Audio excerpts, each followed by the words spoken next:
Salmo 23.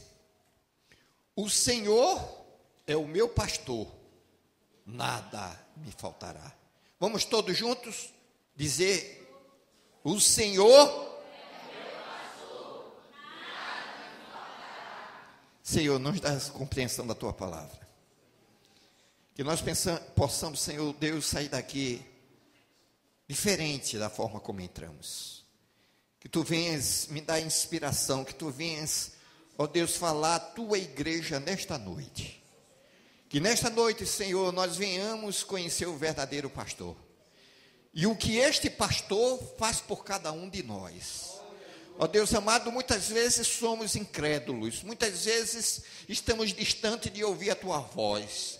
Mas que nesta noite, que toda inquietação, que toda perturbação, que tudo que vem atrapalhar a tua obra seja repreendida em nome de Jesus. Que a palavra encontre guarida nos corações de cada um de nós. Que haja um avivamento espiritual. Que saiamos daqui nesta noite, ó Deus, com a responsabilidade de assumirmos, ó Deus, ser mais crente, ser fiel à tua palavra, ser fiel e fazer segundo o teu querer e a tua vontade. Nós te louvamos, ó Deus, e te pedimos a direção, em nome de Jesus. Amém. Nós queremos falar nesta noite, amado, sobre o maravilhoso pastor. O pastor que dá a sua vida pelas ovelhas. O pastor que olha as ovelhas e as ama.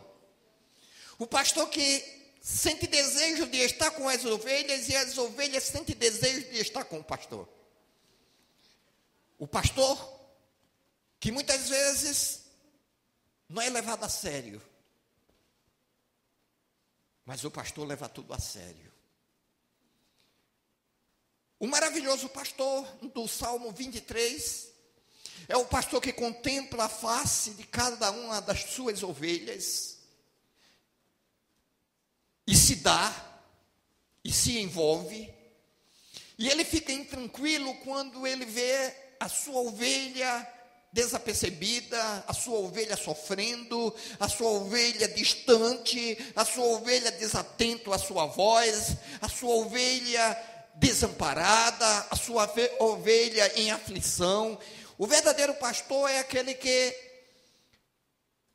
ele se oferece em holocausto, em sacrifício, em favor das suas ovelhas.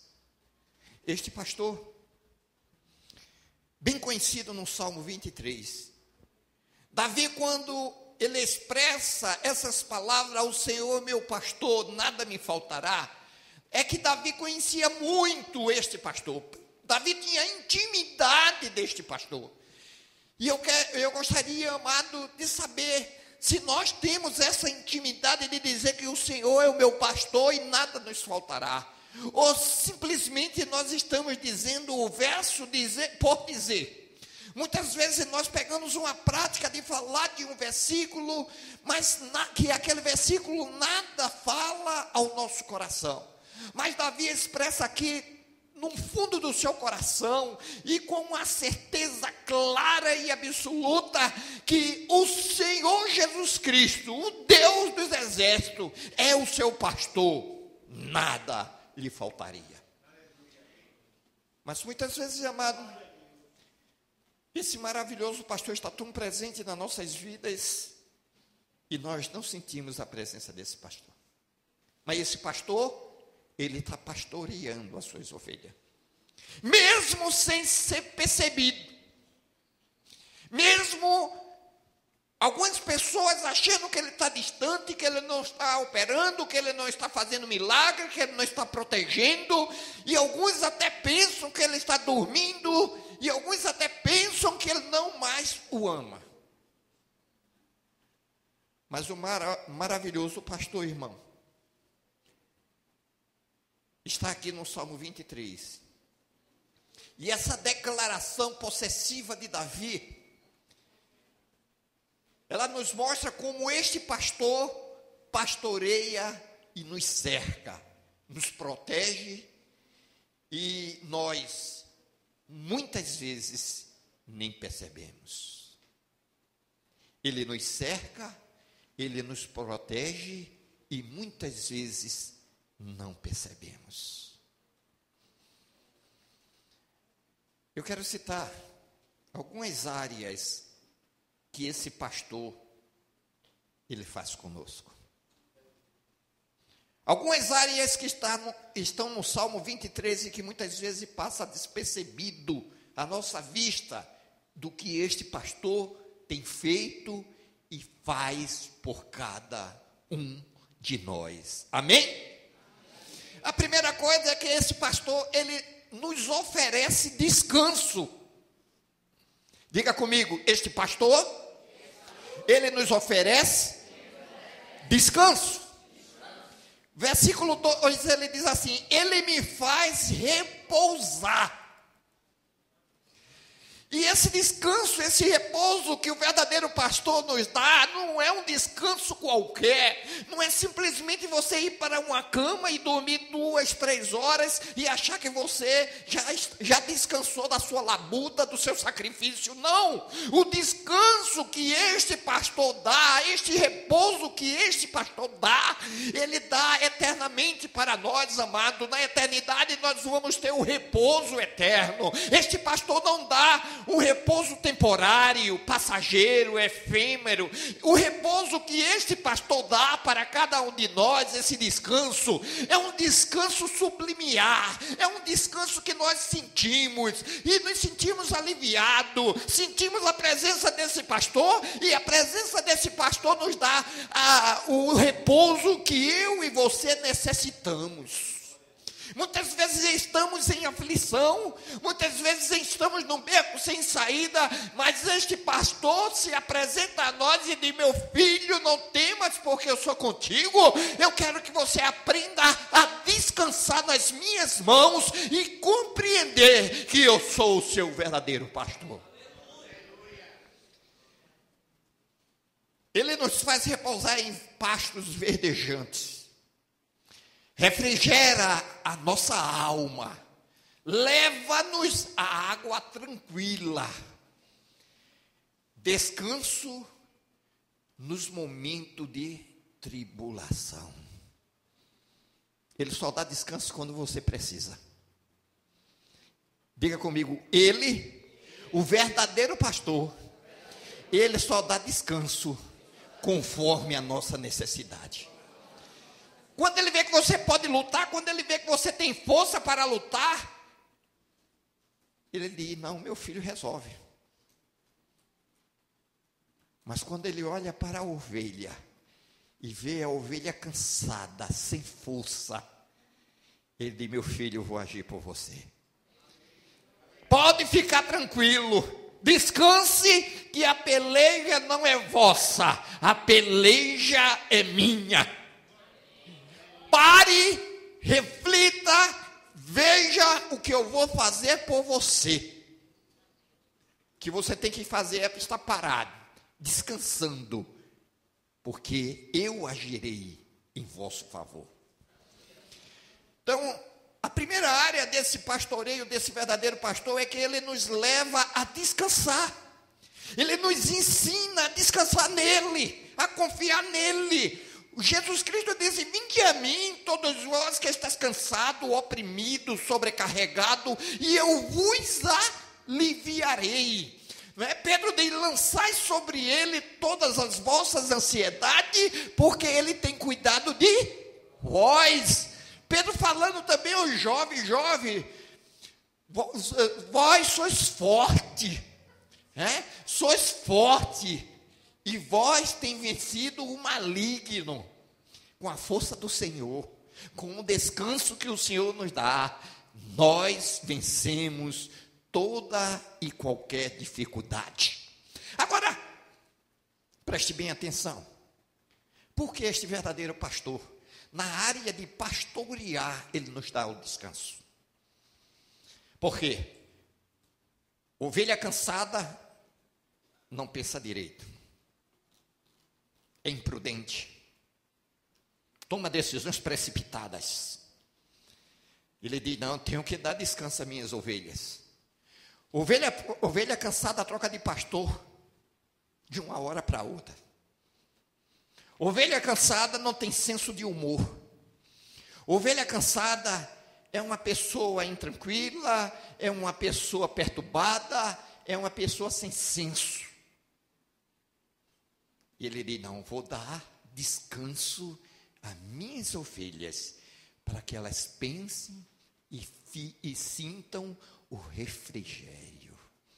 A pessoa refrigerada, ela é uma pessoa descansada.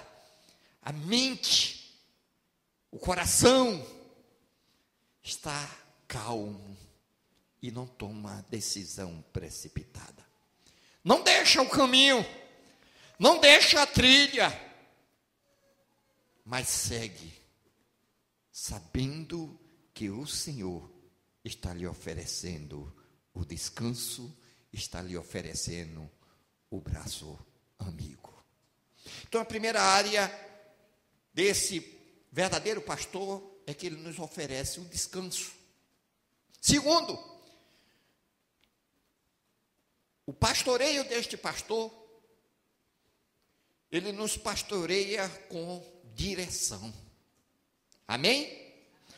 Leia aí comigo no versículo 3: refrigera minha alma, guia-me pelas veredas da justiça. Guia-me.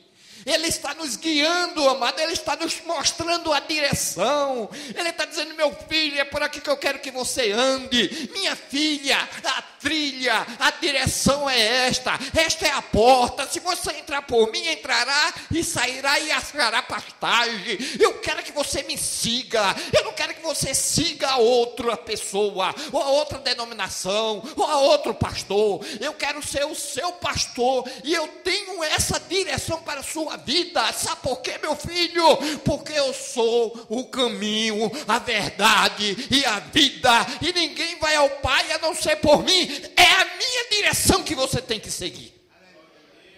Não siga outro caminho, não siga atalho, siga a minha direção.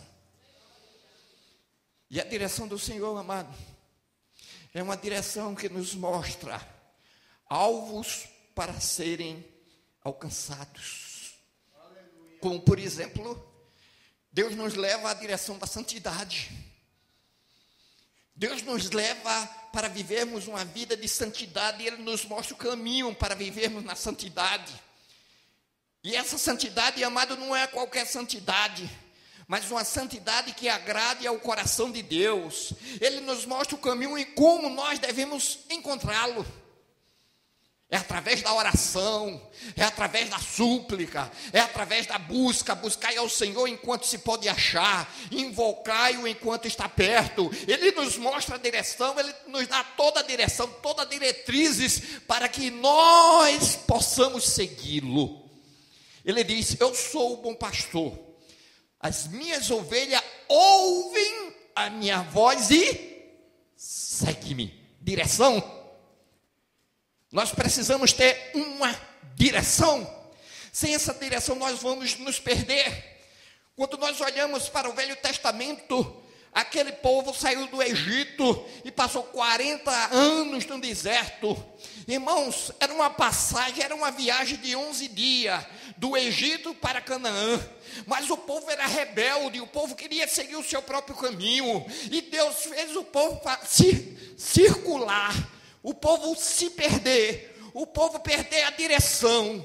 E ali, uma viagem de 11 dias, passaram 40 anos, porque perderam a direção de Deus. Mesmo Deus fazendo todo o esforço para ajudar aquele povo, porque de dia era uma coluna de, à noite uma coluna de, para quê? Para clarear o caminho, para tirar os obstáculos, para que o povo não venha perder a direção de Deus. Então nós devemos viver, amado, na direção de Deus. Quando nós saímos dessa direção de Deus, nós passamos a viver a nossa direção. E a nossa direção, amado, é prejudicial a gente. é prejudicial a nós. A nossa direção é imperfeita, a direção de Deus é perfeita. A nossa direção é como se fosse alguém que estivesse aprendendo a andar de carro. Ah, misericórdia, irmão, quando eu estava ensinando meu genro, eu só vi a hora dele bater.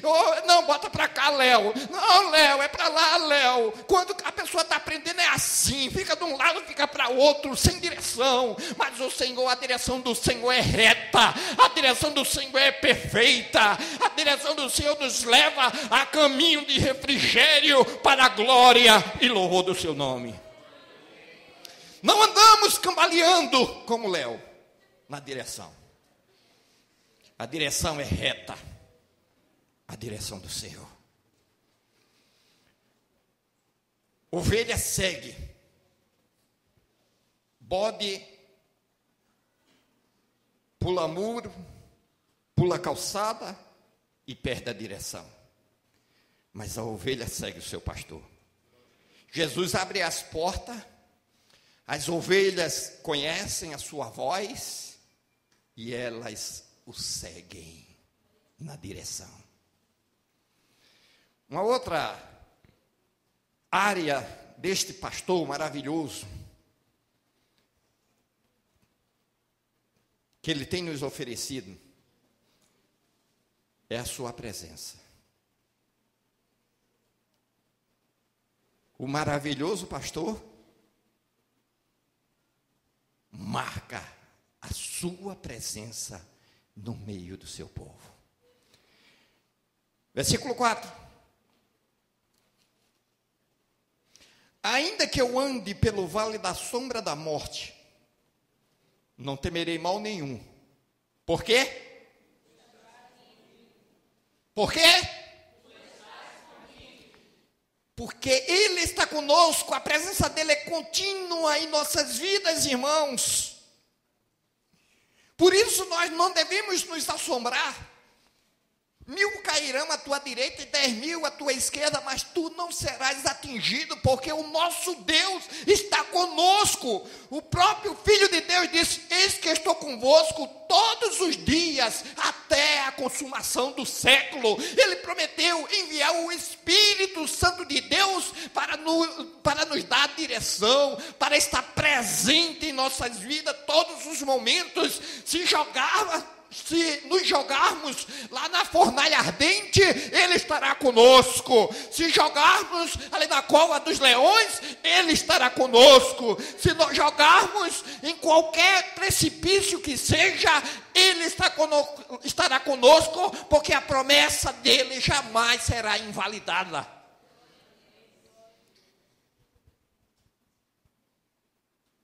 Ele está presente quando você derrama suas lágrimas. Ele está presente quando vê você em aflição. Ele está presente quando tudo está bem. Mas também Ele está presente quando as tribulações batem à tua porta. Ele não te deixará só. Ele jamais te abandonará. O texto diz que Ele marca a presença em nossas vidas. Ainda que nós venhamos passar pelo vale da morte, nós não devemos temer, porque Ele está conosco. Sua presença. Primeira área desse pastor verdadeiro, deste pastor maravilhoso, Ele nos oferece descanso. Segundo, Ele nos oferece a direção. Terceiro, Ele nos oferece sua presença. Quarto, Ele nos oferece consolo.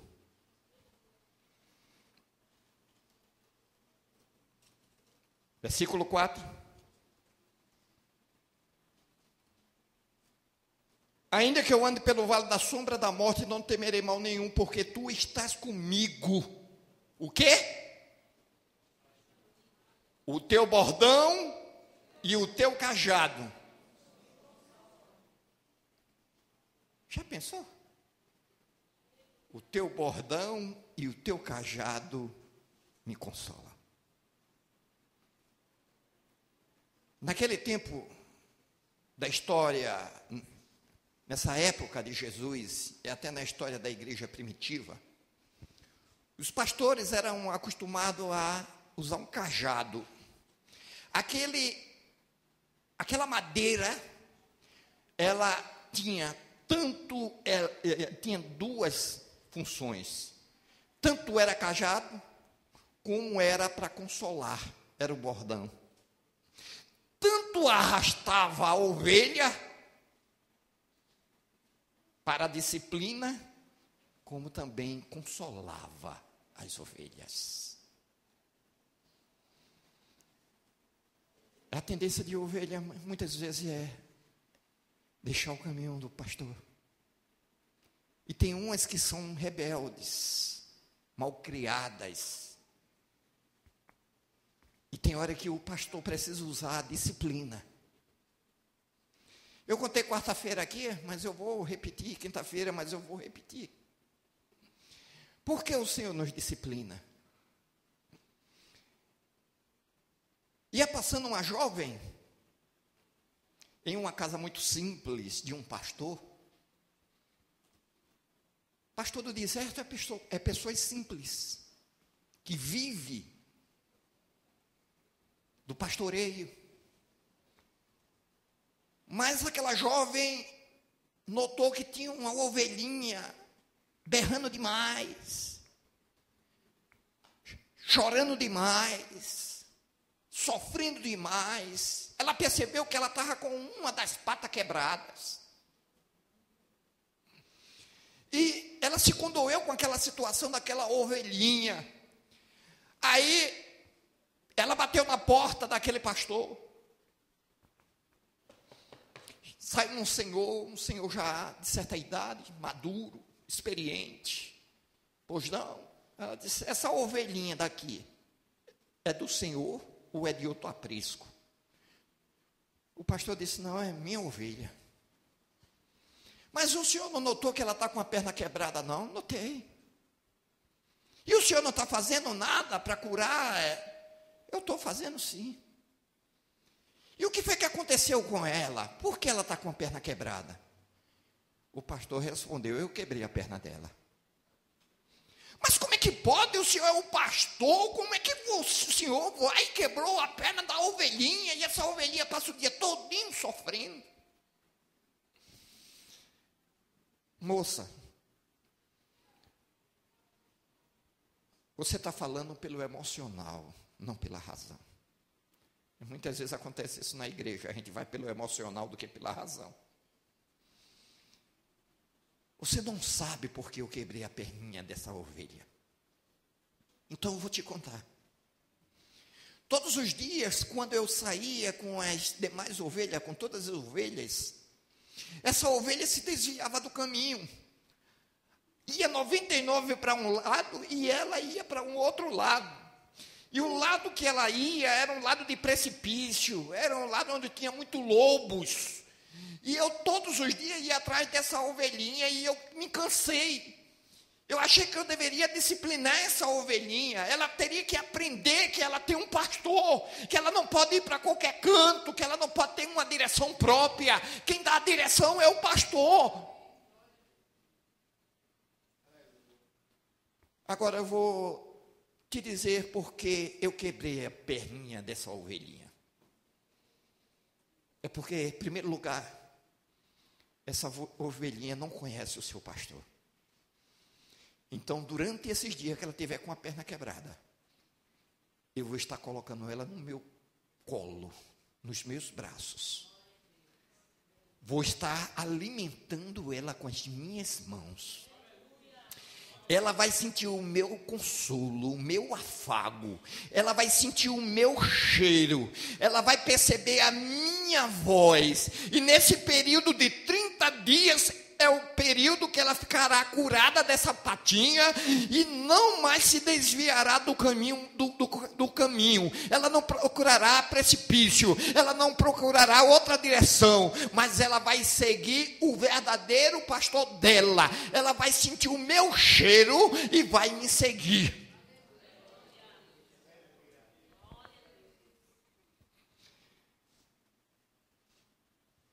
Deus dá consolo, mas também Deus dá disciplina, para que aprendamos a ser verdadeiras ovelhas do Senhor. A vara,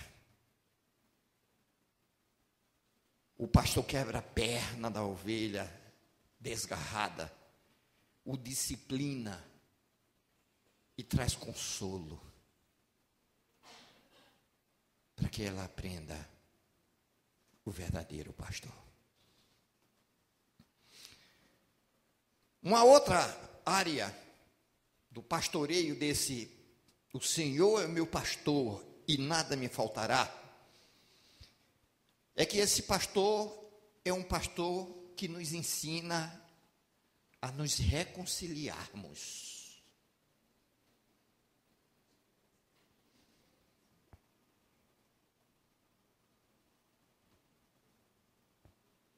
Jesus Cristo veio reconciliar o homem com Deus.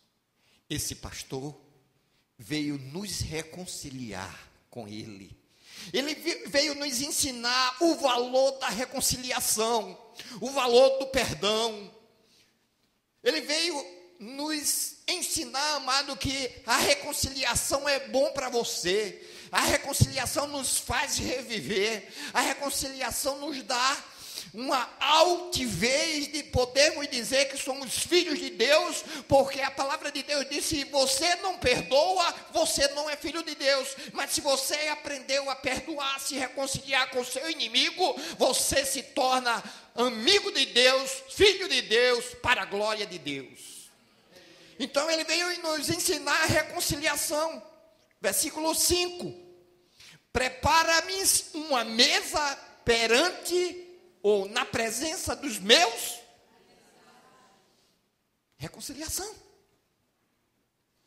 Prepara-me uma mesa na presença dos meus adversários. Ô irmão, será que você já preparou uma mesa e chamou o seu inimigo? Aquela pessoa que quer ver o teu mal, aquela pessoa que vive falando mal de ti, aquela pessoa que aos quatro cantos da cidade comete falatório com relação à tua vida, e você sabe, você conhece, você entende, você sabe que ele quer ver você pelas costas, mas será que você já fez um banquete com ele, já o convidou para almoçar? Eu fiz isso com alguns dos meus adversários, várias vezes preparei essa mesa. E minha esposa chegou e disse: parece até que não adianta. A gente faz, convida para ver se há uma reconciliação, mas parece que o diabo coloca empecilho no meio para que não haja essa reconciliação. Eu digo: minha filha, eu não estou preocupado com isso, eu estou fazendo a minha parte. Se ele não quer receber o meu perdão, se ele não quer se reconciliar comigo, aí não é problema meu, é problema dele com Deus. Eu fiz a minha parte, eu o convidei, eu preparei o banquete, eu não tenho nada contra ele, eu não tenho nada a falar dele, eu só quero dizer que no meu coração, eu me reconciliei com ele. Paulo diz: o que depender de vós, tenhais paz uns com os outros. O que depender de vós, não é depender do outro, não, é depender de vós. Então, irmãos, esse pastor ele nos leva a uma reconciliação na presença dos nossos inimigos. Esse pastor nos ensina que é muito importante essa reconciliação. Uma outra área que esse pastor maravilhoso nos ensina no Salmo 23 é que, além dele dar descanso, além dele dar a direção, além dele dar a sua presença, além dele dar o consolo, além dele dar a reconciliação, ele nos enche com a unção do seu Espírito Santo. Versículo 5.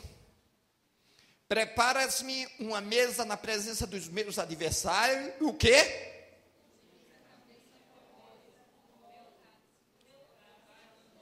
Unge-me a cabeça com óleo, o meu cálice transborda. A unção e enchimento do Espírito Santo na tua vida. Agora veja que é bem claro que primeiro você tem que se reconciliar. Se você não se reconciliar, se não houver perdão, se não houver reconciliação, se sua mente e o seu coração não estiver preparada, buscando a Deus, servindo a Deus, adorando a Deus, dando lugar ao Espírito Santo de Deus, você não receberá a unção e enchimento de poder. É preciso colocar a vida em dia. É preciso estar quente com o Senhor. Mente limpa, coração limpo, sadio, sarado, reconciliado. Aí o Senhor vai derramar a unção e enchimento de poder. Unge minha cabeça com óleo e o meu cálice transborda. Andam juntos unção e enchimentos. Unges a cabeça com óleo e o cálice transborda. Unção para fazer algo e transbordante da presença do Senhor em nossas vidas. Quando o cálice transborda, significa que a presença do Senhor está transbordando em nossa vida. Aí aprendemos a viver com esse pastor. Mas esse pastor majestoso, que Davi diz, o Senhor é meu pastor e nada nos faltará, ele ainda nos quer mostrar uma lição. Ele quer ser a nossa companhia. Diga comigo, ele quer ser a nossa companhia.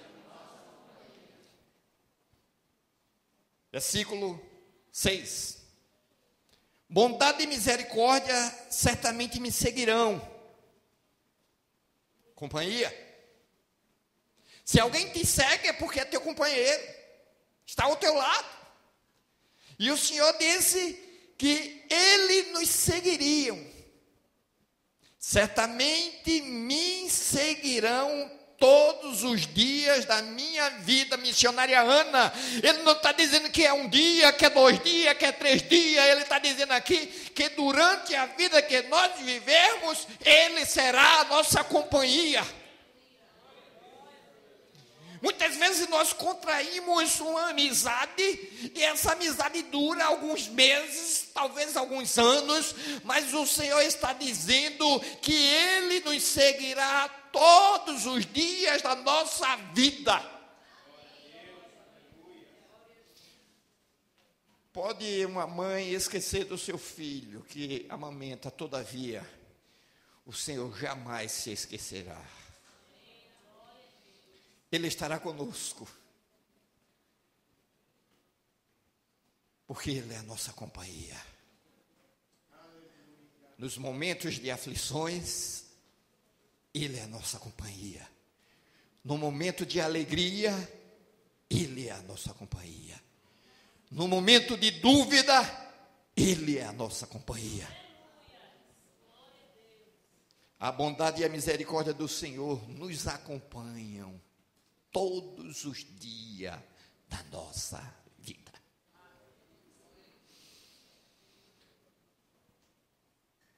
E essa companhia, amado, tem uma coisa muito importante, que é a morada. Ele diz, certamente me seguirão todos os dias da minha vida e o quê? E habitarei na casa do Senhor para todo sempre. Ele oferece a companhia e nos oferece moradia. Ele está dizendo, Elza, você vai morar comigo todos os dias. Você estará na eternidade comigo todos os dias. E o Senhor Jesus Cristo disse, não se turbe o vosso coração. Credes em Deus, crede também em mim. Na casa do meu pai há muitas moradas. Se não fosse assim, eu vos teria dito: vou preparar lugar, para que aonde eu estiver, estejais vós também. Ele foi preparar lugar, foi preparar moradia, para estarmos com Ele todos os dias da nossa vida. Habitar na casa do Senhor todos os dias é um privilégio, e nem todos alcançarão. Só aqueles que conhecem o seu Senhor, como disse Davi: o Senhor é o meu pastor, nada me faltará. Amém? Interessante, irmãos, que Deus fez o homem perfeito.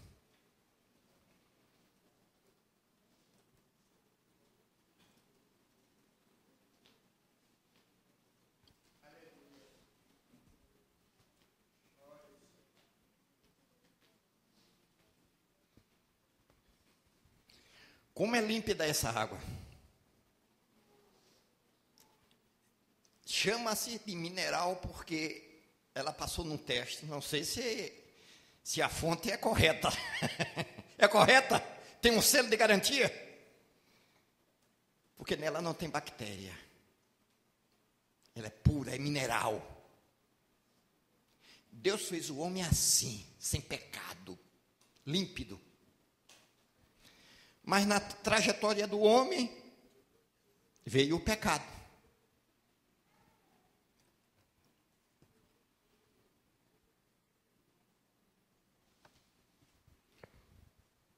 Em que foi que o homem se transformou? Podridão. Não tem mais pureza.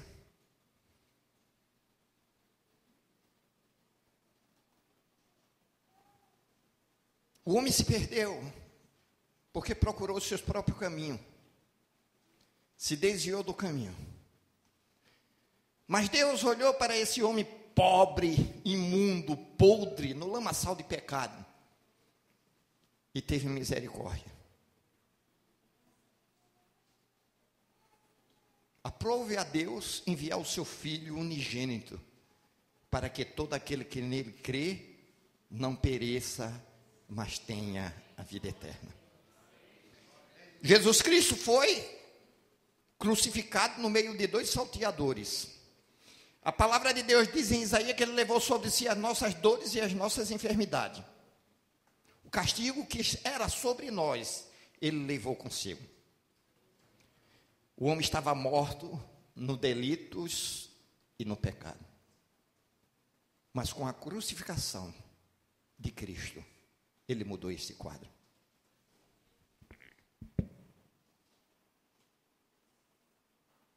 O homem voltou novamente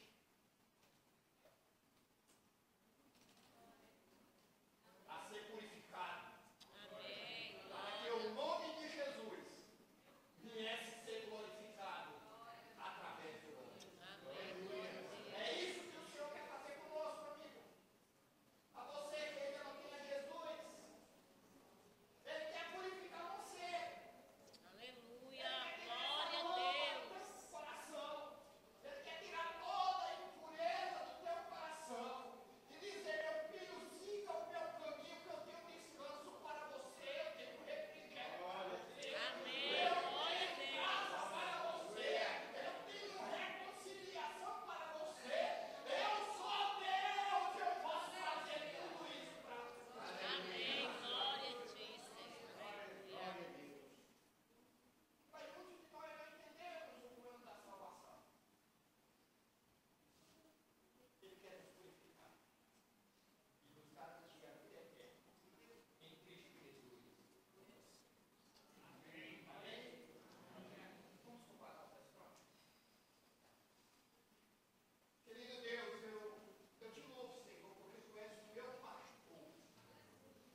espera em Deus. Abro os meus lábios e creio, mesmo contra a esperança. Creio em um Deus, para que tudo é possível. Creio em um Deus que tudo pode mudar. Creio em um Deus que fez o céu, a terra e mar, todo poderoso, mas é fiel para se importar comigo, se importa comigo, se importa comigo.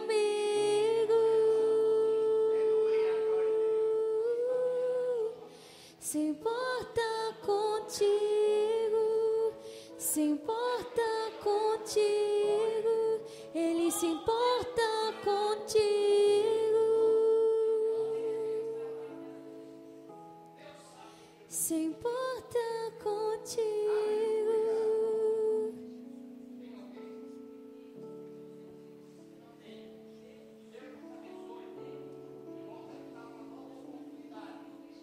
Porque seguir a Jesus é ter a vida eterna. Seguir a Jesus é a garantia de estar nos céus naquele dia com o Senhor. Amém? Irmão, como eu falei, hoje é uma noite especial, aonde nós queremos trazer à memória o que Jesus Cristo fez por cada um de nós, se oferecendo ali na cruz do Calvário, nos perdoando. Ele se entregou. Um justo morreu pelos pecadores. E que nesta noite, amado, você possa aprender isso. Que o Senhor, Jesus Cristo, Ele te ama. Ele não quer que você sofra.